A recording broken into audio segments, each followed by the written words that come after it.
আমার প্রিয় ছাত্রছাত্রীবৃন্দ, কল্যাণী বিশ্ববিদ্যালয়ের অন্তর্গত বিভিন্ন কলেজে যে সমস্ত ছাত্রছাত্রী এই বছর প্রথম ফার্স্ট সেমিস্টারে ভর্তি হলে এবং তোমাদের হিস্টোরি মেজর পেপার রয়েছে, তোমাদের জন্য এই ভিডিওটি অবশ্যই ভিডিওটি শেষ পর্যন্ত দেখবে, কোনো রকমের স্কিপ করবে না, তাহলে তোমাদেরই প্রয়োজনীয় ইনফরমেশন তোমরা জানতে পারবে না। চলো আজকের মূল ভিডিওটি দেখে নিই। এর আগের ভিডিওতে আমি হিস্টোরি মেজর পেপারের সিলেবাস আপলোড করেছি। এই ভিডিওর ডেসক্রিপশানে সিলেবাসের ভিডিওটি লিঙ্ক দেওয়া থাকবে, তোমরা প্রয়োজন হলে দেখে নিতে পারবে। তাছাড়া মেজর মাইনর অন্যান্য পেপারেরও লিঙ্ক দেওয়া থাকবে, তোমরা তোমাদের প্রয়োজন অনুযায়ী সেই লিঙ্কে ক্লিক করে তোমরা সেই ভিডিওগুলো দেখে নিতে পারো। চলো দেখে নিই আজকের এই সাজেশনের ভিডিওটি। Kalyani university first semester history major 1 বড় প্রশ্নের সাজেশন। তোমাদের সিলেবাসে রয়েছে history of early India from remote past to the end of the বৈদিক পলিটি। এটি তোমাদের সিলেবাসের শিরোনাম। এই সিলেবাসের শিরোনাম অনুযায়ী এটার বাংলা হচ্ছে ভারতের ইতিহাস প্রাক ঐতিহাসিক যুগ থেকে বৈদিক যুগ পর্যন্ত। এই সিলেবাসের উপরে আজকে তোমাদের সামনে সাজেশন উপস্থাপন করব। তোমরা যদি এই সাজেশন অনুযায়ী প্রশ্ন উত্তরের পিডিএফ কপি সংগ্রহ করতে চাও, তোমরা 2 মার্ক, 5 মার্ক এবং 10 মার্কের প্রশ্ন এবং উত্তর পেয়ে যাবে। মাত্র 250 টাকা তোমাদের পেমেন্ট করতে হবে। 250 টাকা পেমেন্ট করে দিলেই শর্ট প্রশ্ন এবং বড় প্রশ্ন উত্তর সহ কমপ্লিট পেয়ে যাবে। এর বাইরে কোনো প্রশ্ন উত্তর তোমাদের পড়ার প্রয়োজন হবে না। তোমরা চাইলে আজই নিচে দেওয়া হোয়াটসঅ্যাপ নাম্বারে যোগাযোগ করো। এটাই PhonePe, Google pay, Paytm number, যে কোনো অনলাইন ট্রানজ্যাকশনের মাধ্যমে এই নাম্বারেই পেমেন্ট করতে হবে। আমাদের এই একটাই অফিসিয়াল নাম্বার, এর বাইরে আমাদের কোনো নাম্বার নেই। আমরা কখনো কাউকে ফোন করবো না বা মেসেজ করবো না, বলবো না নোট সংগ্রহের জন্য। তোমাদের প্রয়োজন হলে তোমরা নিজেরাই ফোন করবে বা মেসেজ করবে, তোমাদের প্রয়োজন অনুযায়ী তোমরা যোগাযোগ করবে। প্রয়োজন না হলে তোমাদের যোগাযোগ করবে না।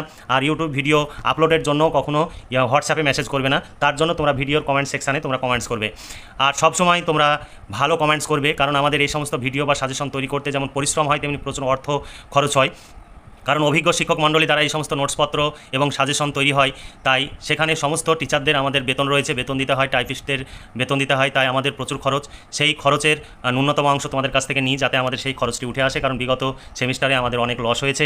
তোমরা যদি আমাদের পাশে থাকো তাহলে আমরা সেই লসটা রিকভার করতে পারবো এবং আমরা আগামী দিনে তোমাদের জন্য কাজ করতে পারবো। এবং আমাদের কাছে নোট সংগ্রহ করলে তোমরা প্রতি সেমিস্টারে নোটস পাবে। তার জন্য অবশ্যই আমাদের কাছ থেকে সরাসরি নোট সংগ্রহ করতে হবে, নইলে আমাদের পক্ষে এই কাজ চালিয়ে যাওয়া সম্ভব নয়। কারণ কারো পক্ষেই বছরের পর বছর ফ্রিতে কাজ করে যাওয়া সম্ভব হবে না। দেখো 5 ও 10 মার্কের প্রশ্নের সাজেশন 2024-25। তোমরা 2024 শিক্ষাবর্ষে ভর্তি হয়েছো, অর্থাৎ সেমিস্টারে ভর্তি হয়েছো। এই সেমিস্টারের পরীক্ষা হবে 2025 সালের জানুয়ারি ফেব্রুয়ারি মাসে, সেই জন্য আমরা 2024-25 উল্লেখ করেছি।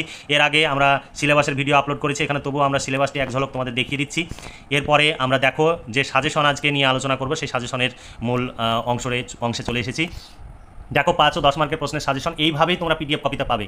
প্রথমে সিলেবাস দেওয়া থাকবে, তারপরে সাজেশন পরপর ইউনিট অনুযায়ী সাজেশনের প্রশ্নগুলো দেওয়া থাকবে। এখানে যেভাবে দেখছো পিডিএফ কপিতে তোমরা সেটা অন্যভাবে দেখতে পাবে, কারণ সেখানে একাধিক অথবা দেওয়া থাকবে। এখানে একটা করে প্রশ্ন দেওয়া রয়েছে সাজেশনে, কারণ অথবা দিয়ে সাজেশনের ভিডিও আমরা যদি তৈরি করতে যাই প্রচুর সময় লেগে যাবে। আর অত বড় ভিডিও তোমাদেরও দেখার ধৈর্য থাকে না, যে কারণে আমিও খুব স্পিডে বলি। কারণ ছেলেমেয়েরা এই 5 মিনিট বা 10 মিনিটের ভিডিও কখনোই শিক্ষামূলক ভিডিও কখনো দেখে না, তারা অন্যান্য ভিডিও তোমরা দেখতে পছন্দ করো। তাই আমরা সবসময় অল্প সময়ের মধ্যে খুব তাড়াতাড়ি মূল বিষয়টি তুলে ধরার চেষ্টা করি। এবার চলো দেখে নিই ইউনিট 1-এ যে প্রশ্নগুলো রয়েছে। 1 নম্বর প্রশ্ন, প্রাচীন ভারতের ইতিহাসের উপাদান হিসাবে লিপি ও মুদ্রার গুরুত্ব বিশ্লেষণ করো। 2 নম্বর প্রশ্ন, প্রাচীন ভারতের ইতিহাসকে ব্যাখ্যা করার বিষয়ে জাতীয়তাবাদী ও বামপন্থী ঐতিহাসিকদের মধ্যে প্রচলিত বিতর্ক আলোচনা করো। 2 নম্বর প্রশ্ন, এই 2 নম্বর ইউনিট। 3 নম্বর প্রশ্ন, প্যালিওলিথিক ও নিওলিথিক সংস্কৃতির মধ্যে তুলনামূলক আলোচনা করো। এখানে একটি প্রশ্ন রয়েছে, কিন্তু পিডিএফ কপিতে একাধিক অথবা দেওয়া রয়েছে। বিভিন্নভাবে প্রশ্ন আসতে পারে এবং সেগুলো সব অথবা দিয়ে প্রশ্ন সেট করা রয়েছে। তোমাদের ভাবতে হবে না, কারণ বিভিন্ন সালে বিভিন্নভাবে প্রশ্নগুলো এসেছে। কারণ এই সিলেবাসের উপরে বিগত দিনে কল্যাণী ইউনিভার্সিটির প্রশ্ন হয়েছে, পরীক্ষা হয়েছে, সেই প্রশ্নগুলো আমাদের সব পিডিএফ কপিতে একত্রিত করা হয়েছে। কোন প্রশ্নটি কীভাবে এসেছে এবং কত সালে এসেছে সেগুলো ব্র্যাকেটে উল্লেখ করে দেওয়া রয়েছে।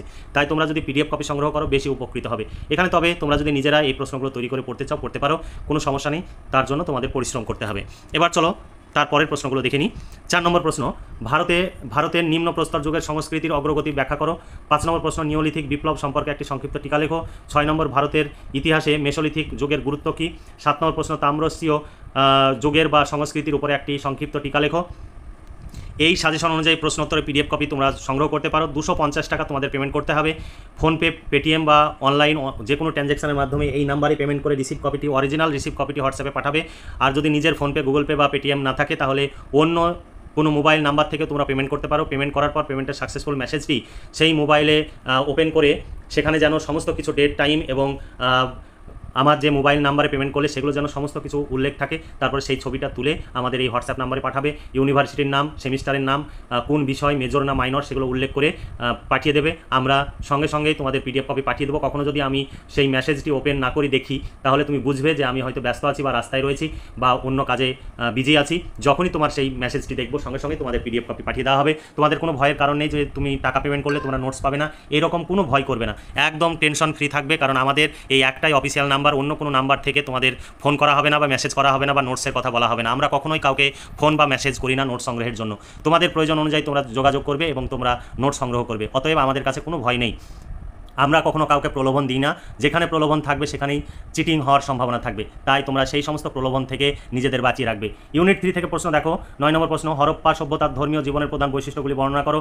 10 নম্বর প্রশ্ন, হরপ্পা সভ্যতার নাগরিক বৈশিষ্ট্যগুলি সম্পর্কে আলোচনা করো। আমাদের কাছে নোট সংগ্রহ করলে তোমাদের অর্থ এবং সময়ের সাশ্রয় হবে, কারণ এই সমস্ত নোটস সংগ্রহের জন্য বিভিন্ন জায়গায় তোমরা ছোটাছুটি করো এবং প্রচুর অর্থ এবং সময়ের ব্যয় করো, সময়ের অপচয় করো। তোমরা সেই সময়ের অপচয় না করে সেই সময়টুকু তুমি পারিবারিক বা অন্যান্য কম্পিটিটিভ পরীক্ষার জন্য প্রস্তুতি নিতে পারো, বা ভবিষ্যতে তুমি কী করবে তার জন্য এখন থেকে প্রস্তুতি নিতে পারো। নইলে ভবিষ্যৎ এই সময়ের অপচয় করলে ভবিষ্যতে তোমাকে এই সময়ই তোমাকে কাঁদাবে। তাই এখন থেকেই ভবিষ্যতের কথা ভাবো এবং সময়ের অপচয় না করে সময়কে যথাযোগ্য মর্যাদা দিতে শিখো।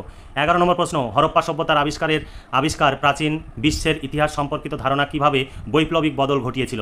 12 নম্বর প্রশ্ন, সিন্ধু সভ্যতার সামাজিক ও অর্থনৈতিক জীবন ব্যাখ্যা করো। 13 নম্বর প্রশ্ন, সিন্ধু সভ্যতার অন্তর্গত উপকূলবর্তী শহরগুলো সম্পর্কে একটি টীকা রচনা করো। তোমাদের যেহেতু সিলেবাস অনেক বড়, তাই সিলেবাস অনুযায়ী আমরা অল্প সংখ্যক প্রশ্ন নিয়ে আসতে পারিনি। অনেকে মন্তব্য করে যে পুরো সিলেবাসের প্রশ্ন তুলে দিয়েছেন, কারণ আমরা কখনো পরীক্ষায় প্রশ্নপত্র তৈরি করি না। প্রশ্নপত্র যেহেতু আমরা তৈরি করি না, অতএব কী প্রশ্ন পরীক্ষায় দেবে সেটা আমরা আগে থেকে বলতে পারি না, তার একটা ধারণা করি। সেই ধারণা অনুযায়ী আমাদের শিক্ষকরা এই সাজেশন এবং নোটসগুলো তৈরি করে। তাই আমরা 5খানা বা 10খানা প্রশ্নের সাজেশন আমাদের পক্ষে তৈরি করা সম্ভব নয়। তোমাদের যদি এই প্রশ্নগুলো ভালো লাগে তোমরা সংগ্রহ করবে, আর যদি ভালো না লাগে তোমার ব্যক্তিগত ব্যাপার, তুমি কী করবে। তোমরা যারা বাজে মন্তব্য করো তোমরা এই ধরনের মন্তব্য করবে না, কারণ এর জন্য আমাদের প্রচুর অর্থ ব্যয় যেমন হয় তেমনি পরিশ্রম হয়। আমাদের পাশে থাকবে, আমাদের সহযোগিতা করবে, তাহলে পরবর্তী সেমিস্টারের নোটসও আমাদের কাছ থেকে পেয়ে যাবে। 14 নম্বর প্রশ্ন, সিন্ধু লিপির স্বরূপ নির্ণয় করো। ইউনিট 4 প্রশ্ন, লাস্ট ইউনিট থেকে যে প্রশ্নগুলো রয়েছে দেখো। 15 নম্বর প্রশ্ন, ঋগ বৈদিক যুগের জনসাধারণকে কৃষক সম্প্রদায় নামে অভিহিত করা কি যুক্তিযুক্ত। 16 নম্বর প্রশ্ন, খ্রিস্টপূর্ব 6ষ্ঠ শতকে ভারতের নতুন ধর্মীয় অভ্যুত্থানের কারণগুলি সংক্ষেপে বিবৃত করো। 17 নম্বর প্রশ্ন, বৈদিক ও পরবর্তী বৈদিক যুগে নারীদের সামাজিক মর্যাদা কেমন ছিল বর্ণনা করো। 18 নম্বর প্রশ্ন, বৈদিক যুগে ভারতের সামাজিক ও অর্থনৈতিক জীবনের পরিচয় দাও। 19 নম্বর প্রশ্ন, পরবর্তী বৈদিক যুগের জনসাধারণের ধর্মীয় দৃষ্টিভঙ্গির পরিবর্তন ব্যাখ্যা করো। 20 নম্বর প্রশ্ন, বৈদিক যুগের সভা ও সমিতির মূল বৈশিষ্ট্যগুলি কী ছিল। 21 নম্বর প্রশ্ন, 4টি বেদের মূল বিষয়সমূহের উপরে একটি সংক্ষিপ্ত আলোচনা করো বা আলোকপাত করো। 22 নম্বর প্রশ্ন, যেগুলো বেশি স্টার দেওয়া সেগুলো বেশি ইম্পর্টেন্ট। প্রাচীন ভারতের ইতিহাস নির্মাণে বৈদিক সাহিত্যের গুরুত্ব নির্ণয় করো। 23 নম্বর প্রশ্ন, ষোড়শ মহাজন পদের উপর একটি টিকা লেখো। 24 নম্বর প্রশ্ন, সাম্রাজ্য শক্তি হিসাবে মগধের উত্থানের পিছনে কোন কোন উপাদান গুরুত্বপূর্ণ ভূমিকা পালন করেছিল বা পালন করে। 25 নম্বর প্রশ্ন, মগধের উত্থানে অজাতশত্রুর ভূমিকা বিশ্লেষণ করো। 26 নম্বর প্রশ্ন, মগধে শক্তিশালী রাষ্ট্র প্রতিষ্ঠায় বিম্বিসারের ভূমিকা আলোচনা করো। 27 নম্বর প্রশ্ন, ধননন্দ কে ছিলেন তার কৃতিত্ব আলোচনা করো। 28 নম্বর প্রশ্ন, জৈন ধর্মের মূল নীতিগুলি নিজের ভাষায় আলোচনা করো। 29 নম্বর প্রশ্ন, আজীবিক ধর্ম সম্পর্কে আলোচনা করো। 30 নম্বর প্রশ্ন, বৌদ্ধ ধর্মের মূল নীতি নিজের ভাষায় বর্ণনা করো। 31 নম্বর প্রশ্ন, জৈন ও বৌদ্ধ ধর্মেও কতদূর প্রতিবাদী ছিল। 32 নম্বর প্রশ্ন, বৌদ্ধ সাহিত্য সম্পর্কে তুমি কি জানো। 33 নম্বর প্রশ্ন, জৈন ধর্মের উত্থান ও পতনের কারণগুলি লেখো। এই ছিল তোমাদের সাজেশন ভিত্তিক 33খানা প্রশ্ন। কারণ তোমাদের সিলেবাস অনেক বড়, 250-300খানা প্রশ্ন হয়। সেই 250-300খানা প্রশ্নের মধ্যে থেকে আমরা মাত্র 33খানা প্রশ্ন সাজেশনে রেখেছি। তবে যেগুলো বেশি স্টার দেওয়া রয়েছে সেগুলো বেশি ইম্পর্টেন্ট। তোমরা এই 33খানা প্রশ্ন যদি পড়ো পরীক্ষায় 100% কমন পাবে, কারণ বিগত 2023 সালে যে পরীক্ষা হয়েছে নতুন সিলেবাসের উপরে আমাদের সমস্ত প্রশ্ন কমন ছিল, একদম হুবহু কমন। এখানে 2023 সালের প্রশ্নটিও তুলে দেওয়া রয়েছে। এর আগের আমাদের যে সাজেশন আপলোড করা হয়েছে সেই সাজেশনের ভিডিওটি দেখে নিতে পারো। প্রশ্ন ঘুরিয়ে দিয়েছে, সেই ঘুরিয়ে প্রশ্নগুলো আমরা পিডিএফ কপিতে অথবা হিসাবে রেখেছিলাম। সেই পিডিএফ কপি যারা নিয়েছিল সব কমন পেয়েছে। তোমরাও যদি আমাদের কাছ থেকে পিডিএফ কপি সংগ্রহ করো সব কমন পাবে, 100% কমন পাবে। তোমাদের কোনো চিন্তা করতে হবে না। মাত্র 250 টাকা পেমেন্ট করতে হবে ইতিহাস মেজরের জন্য। তাছাড়া বাংলা, রাষ্ট্রবিজ্ঞান, এডুকেশন, দর্শন সমস্ত পেপারের major, minor, ACC, MDC, VSC সমস্ত পেপারের নোটস পেয়ে যাবে। প্রতি পেপারের জন্য আলাদা আলাদা মূল্য রয়েছে। সেই মূল্য পেমেন্ট করে তোমাদের এই নোটসগুলো সংগ্রহ করতে হবে। নিচে দেওয়া হোয়াটসঅ্যাপ নাম্বারে তোমরা প্রয়োজনে ফোনে কথা বলে নেবে বা মেসেজ করে জেনে নেবে। তারপরে পেমেন্ট করার পর পেমেন্টের অরিজিনাল রিসিপ্ট কপি হোয়াটসঅ্যাপে পাঠিয়ে দিয়ে সেই তোমার ইউনিভার্সিটির নাম, সেমিস্টার এবং বিষয়টি উল্লেখ করবে, মেজর মাইনর না এসএসসি সেগুলো উল্লেখ করে দেবে, তোমাদের নোটস পাঠিয়ে দেওয়া হবে। আমাদের এখানে কোনো ভয় নেই, তোমাদের টাকা মার যাবে না। তাহলে আজকে এই পর্যন্তই, তোমরা ভালো থেকো, সুস্থ থেকো এবং খুব ভালোভাবে পড়াশোনা করে পরীক্ষার প্রস্তুতি নাও। এই শুভকামনা জানিয়ে আজকের ভিডিওটি এখানে সমাপ্তি ঘোষণা করছি।